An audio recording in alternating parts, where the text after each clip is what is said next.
Ey, ist schon geil hier. Guck das mal an.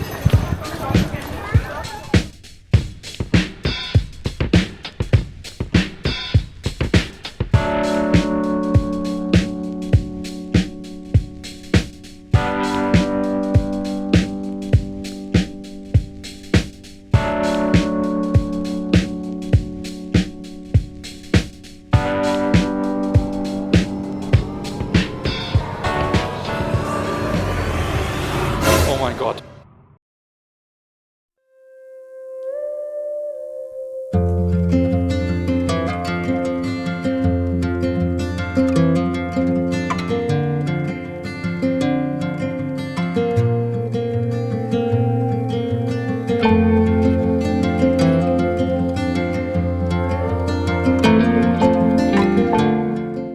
»15 Tage Roadtrip durch Südengland. Wir nehmen euch mit zu den verschiedensten Ecken der Insel.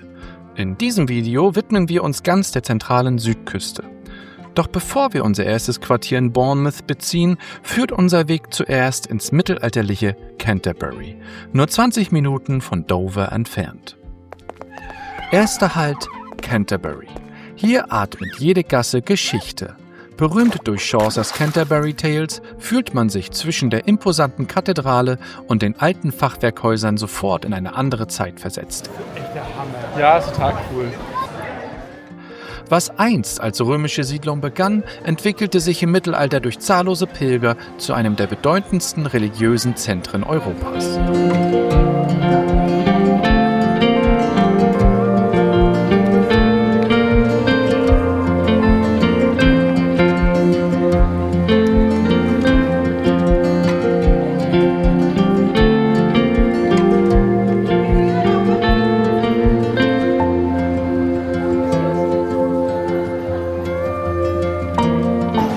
Ey, ist schon geil hier. Guck das mal an.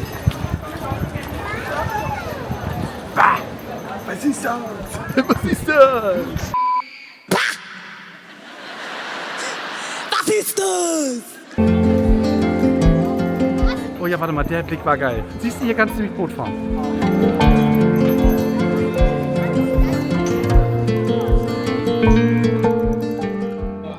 Wer dem Trubel der Gassen entkommen will, findet auf oder an den Kanälen den perfekten Rückzugsort.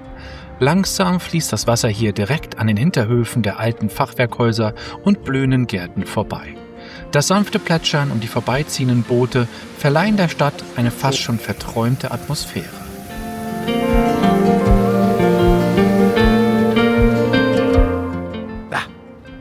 Ein Dicker.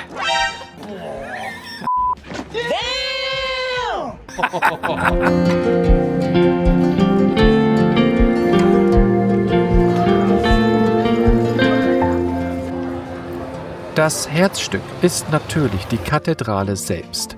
Ein gotisches Meisterwerk, dessen gewaltige Dimensionen und detailverliebte Architektur einen sofort verstummen lassen. Sie ist nicht nur UNESCO-Weltkulturerbe, sondern die Mutterkirche der gesamten anglikanischen Gemeinschaft.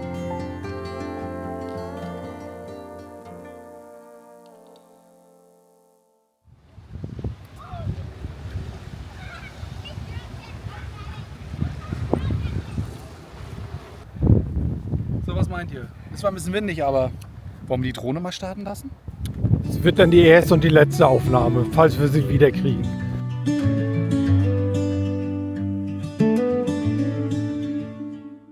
Eine Wanderung an der Kreideküste. Immer an der Kante der berühmten White Cliffs entlang ging es von St. Margaret's at Cliff immer weiter Richtung Dover. Mit dem Wind im Gesicht und einem weiten Blick über dem Ärmelkanal gönnten wir uns eine Pause am Leuchtturm, bevor es weiterging. Dieser kurze 6 Kilometer Marsch hat sich auf jeden Fall gelohnt.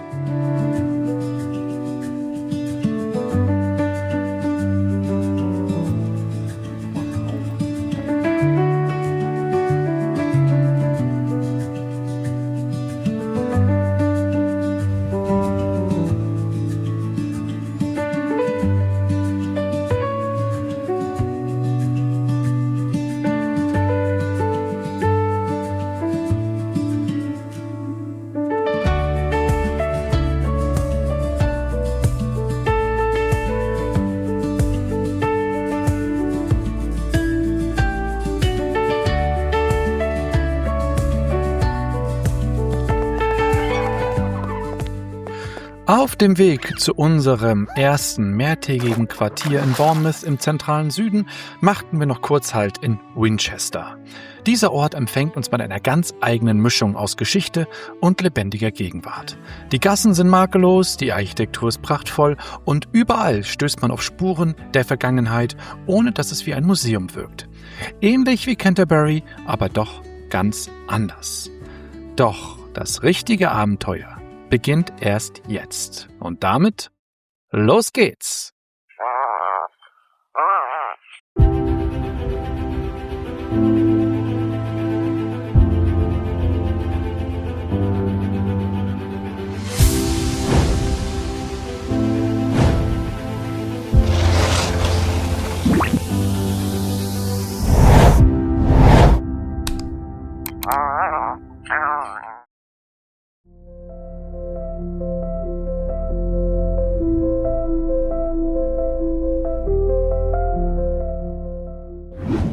Wir haben uns entschlossen, heute zur Jurassic Coast zu fahren, weil das Wetter soll heute sehr gut sein und vor allem auch relativ windstill. Das heißt, wir können hoffentlich die Drohne ein-, zweimal starten.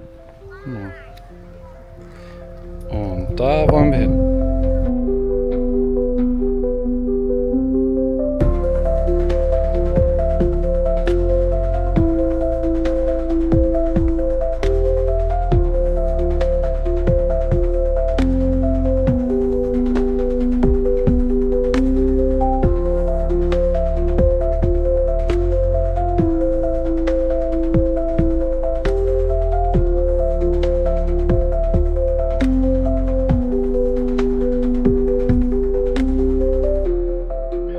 Der Weg zu den Klippen beginnt mit einem Stück Geschichte.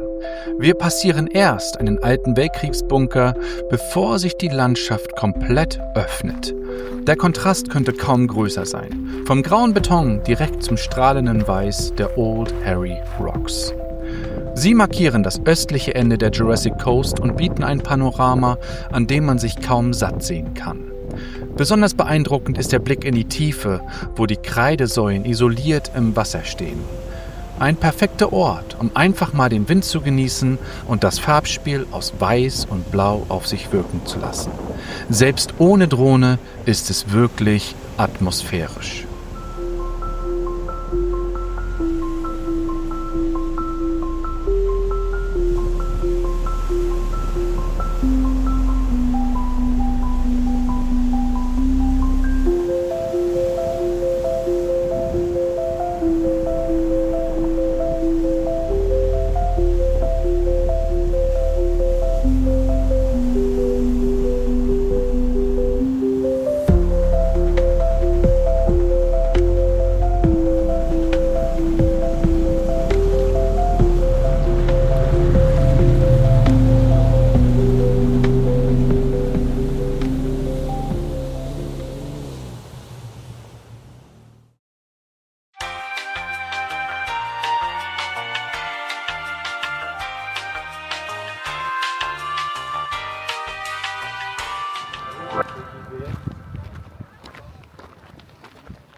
Hier ist jetzt nachher was? Dieser Boden? Hey, meine kleine Gazelle, warum hüpfst du hier so schnell hoch? Auch nichts dafür, dass du keine Kondition hast. Oh Gott. Alter, das ist steil. Der Ausblick ist geil.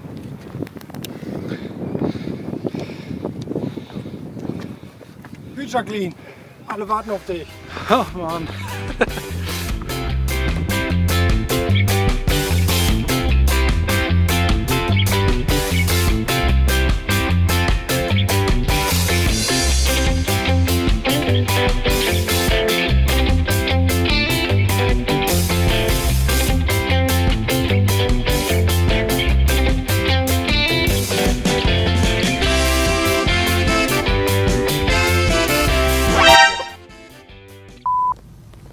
Och nee.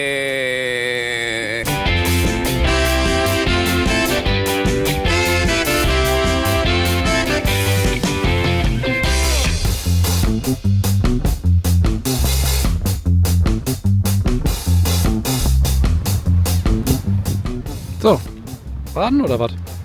Planschi, Planschi.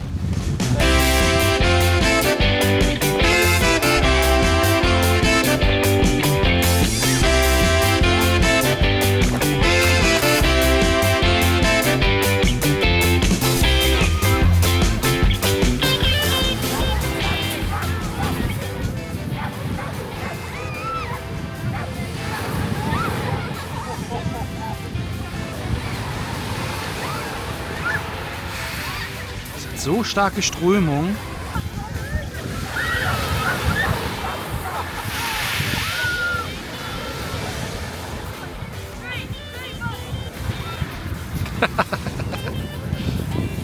Was ist los? Schon fertig? Aber es schon, geht auch gleich da runter. Ja. Ziehen schon ganz schön rein, die großen Wellen.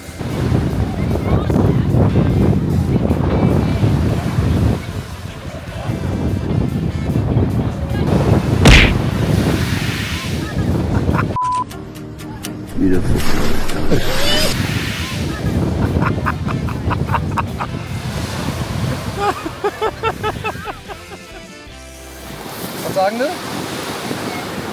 Anbaden 2025, den Elbe-Kanal auch endlich geschafft. Nicht mal in der Ostsee haben wir gebadet dieses Jahr, aber hier waren wir jetzt im Wasser. Leider ist es richtig, baden kann man nicht, dafür ist die Strömung einfach zu doll. Aber es ist schon, in so einem geilen Spot zu baden, hat schon was. Nachdem wir jetzt schwimmen waren, sogar am Ärmelkanal, gehen wir jetzt zurück zum Auto. Der Parkplatz ist auch schon recht leer, aber dahinter ist noch eine Bucht, die man jetzt sehr schön sehen kann. Und die werden wir uns jetzt auch noch mal angucken.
Wir sind jetzt ganz kurz an einen Tesco rangefahren auf dem Rückweg, haben uns was zu essen geholt und haben uns jetzt entschieden, dass wir uns jetzt in Bournemouth hier an den Strand setzen. Und haben jetzt direkt hier vorne am Strand geparkt, an den Hauptstrand, der ist nämlich eigentlich 11 Meilen lang. Und suchen uns jetzt einen schönen Platz und dann werden wir schön Abendbrot essen.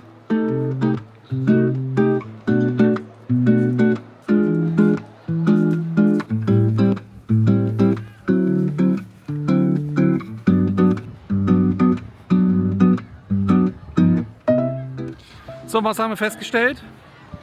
Was können wir sehen von hier aus? Da waren wir heute.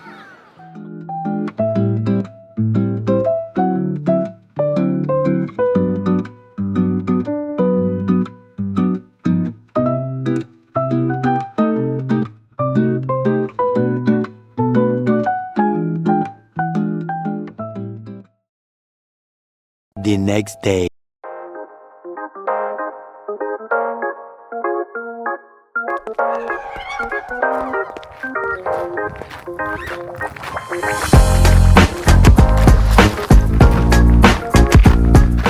Nächster Tag.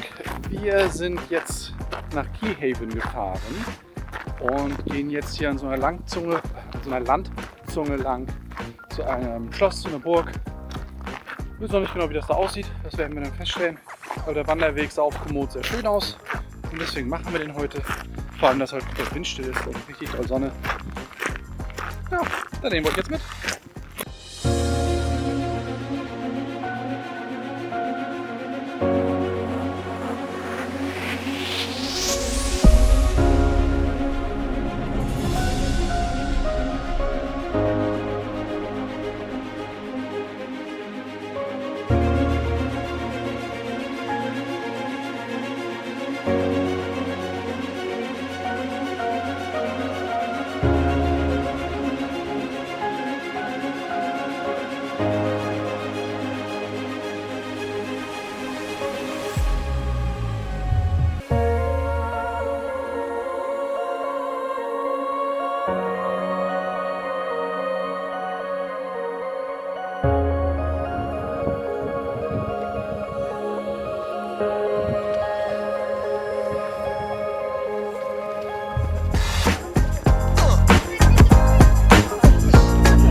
krieg schon wieder Badebock. So, da hinten am Ende ist die Burg. Da haben wir jetzt noch ein bisschen was zu laufen.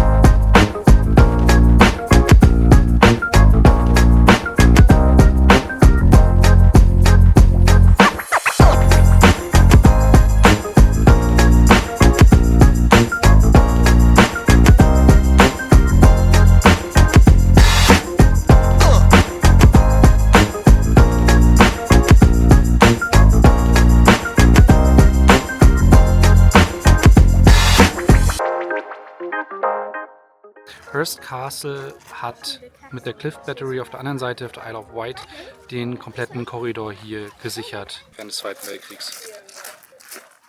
Ab geht's! Der Bau von Hearst Castle wurde 1544 unter König Henry VIII. Beendet und wurde mit 20 Kanonen ausgerüstet, die die Bucht schützen sollten vor Eindringlingen. Das ist eine der Kanonen. 38 Tonnen Kanone. Und die ist nicht mal super modern, die ist wirklich von der Victorian Era. Und sie wurde dann auch im Ersten und Zweiten Weltkrieg genutzt, um die Passage zu sichern. Deswegen auch diverse Umbauarbeiten und Modernisierungen. Was passiert? Die Treppe ist nicht genormt. Weil die Treppe ist nicht genormt. So, und das, was ihr da drüben seht, ist die Isle of Wight, die auch sehr schön ist, die wir aber in diesem Urlaub nicht besuchen werden.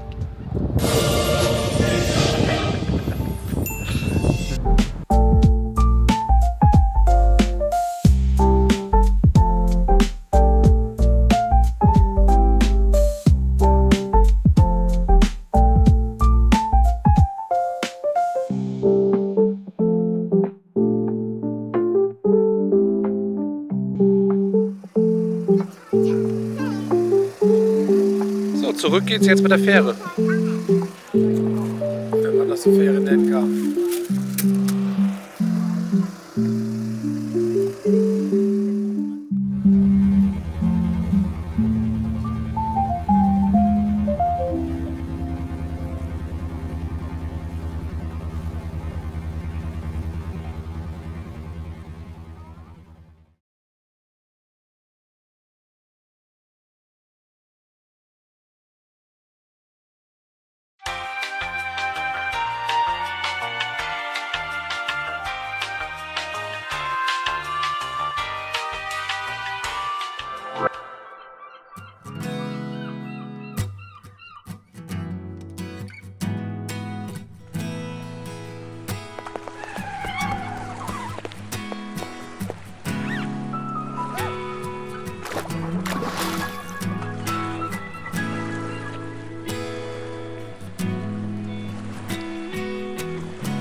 cutesy.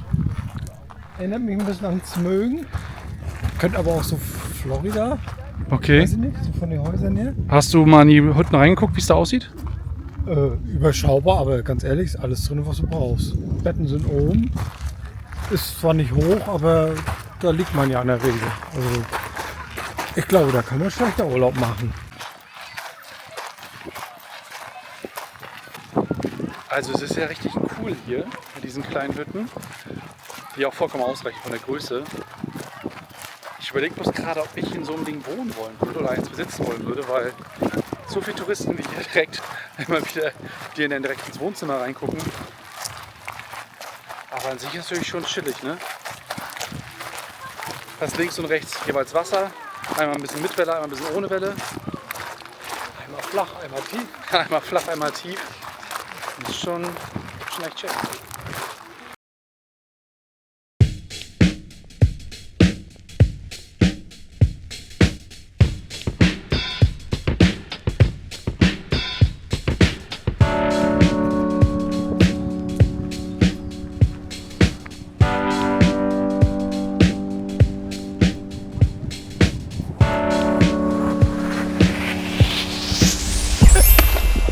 Und herzlich willkommen in Portsmouth.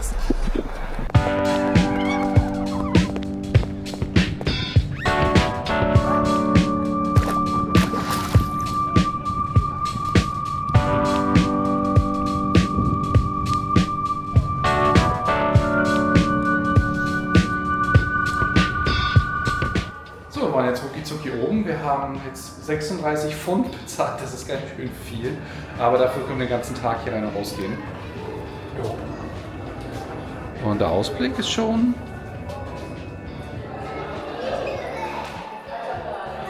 Oh mein Gott.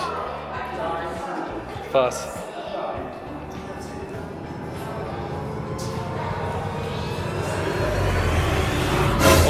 Oh mein Gott, nee. Ich dachte gerade, ich kann es machen, aber ich kann es nicht. Ich dachte gerade, ich kann es, aber ich kann es nicht. Nee, kann ich nicht.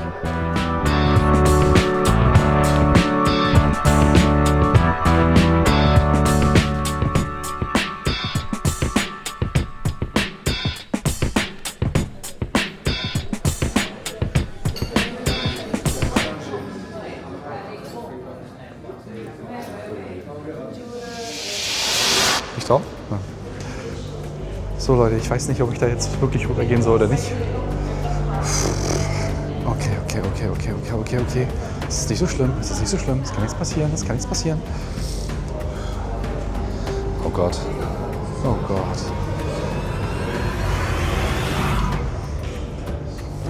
Oh Gott. Help! Ich habe runtergeguckt.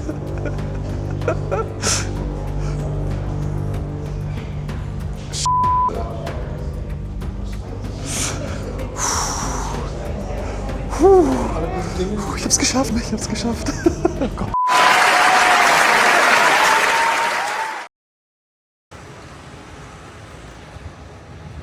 So, wir sind jetzt direkt auf das nächste Gelände hier gelaufen, was anscheinend irgendwie so eine große Attraktion ist mit diversen Museen. Und wir standen gerade vorne, wurden durchsucht und dann haben wir festgestellt, dass ein Ticket ab 36 Pfund kostet pro Person. Was ein bisschen teuer ist für eine einzige Attraktion. Wenn man mehr machen will, dann kostet es halt mehr. Aber man kommt anscheinend auch umsonst rein, wenn man einfach nur rumlaufen will. Und das haben wir jetzt gemacht. Und jetzt gucken wir uns hier mal ein bisschen um. Ne? Schauen wir mal, was wird. Was wird? Was wird?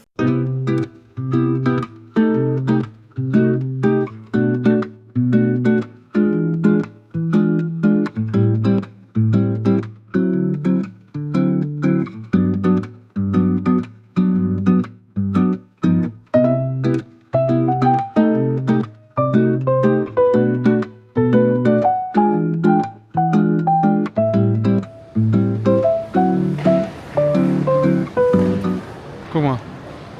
Ist das da Arnold Schwarzenegger in der Mitte, der das Schiff hält? Siehst du ihn? Da genau in der Mitte? Ja, natürlich, der Ankerhelm. Guck mal, der hält sogar den Spinnaker Tower.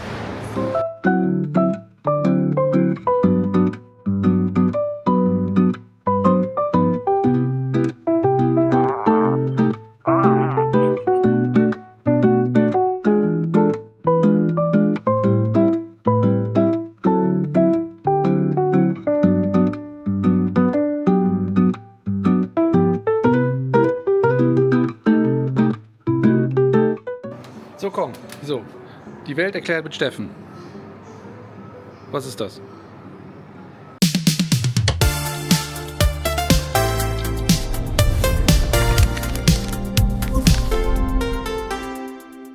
Was ist das?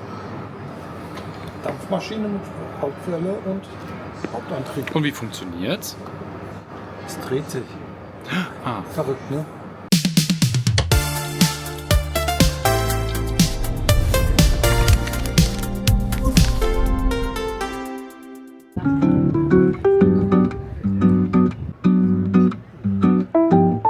Sieht total cool aus.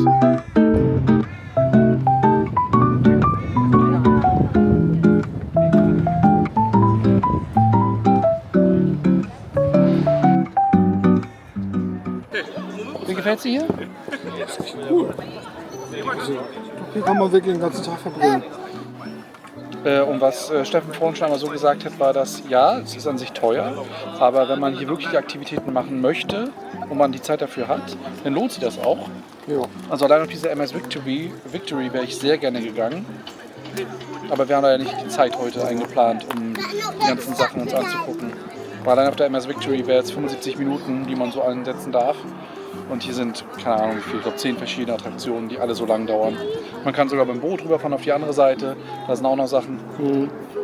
Also an sich schon cool. Vielleicht fürs nächste Mal. Ja. Und das war's mit diesem Video aus dem Süden von England rund um Bournemouth und Portsmouth. Im nächsten Video werden wir weiter Richtung Westen fahren und werden in Cornwall landen. Wenn ihr das nicht verpassen wollt, dann lasst ein Abo da, liked das Video und bis dahin, keep puffin' around.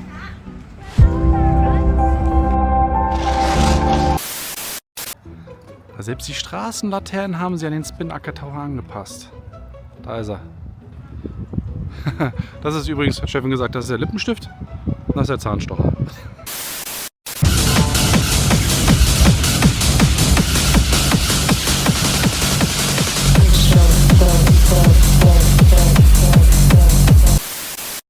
Na, was ist passiert? Ich hatte eine Mücke an der Stirn. Da ist eine Sonnenbrille, genau da. Oh Gott, kommst du an? Reicht der stark? Krass, dass sie überhaupt schwimmt. Ah, sie geht unter. Ja, vorsichtig, vorsichtig, warte. Hab sie. Da ist sie.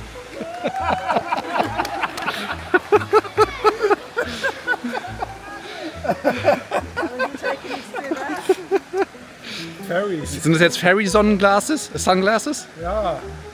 Setz mal auf, mal gucken, ob du die Fairies siehst. Ganz viele Effekte. Alles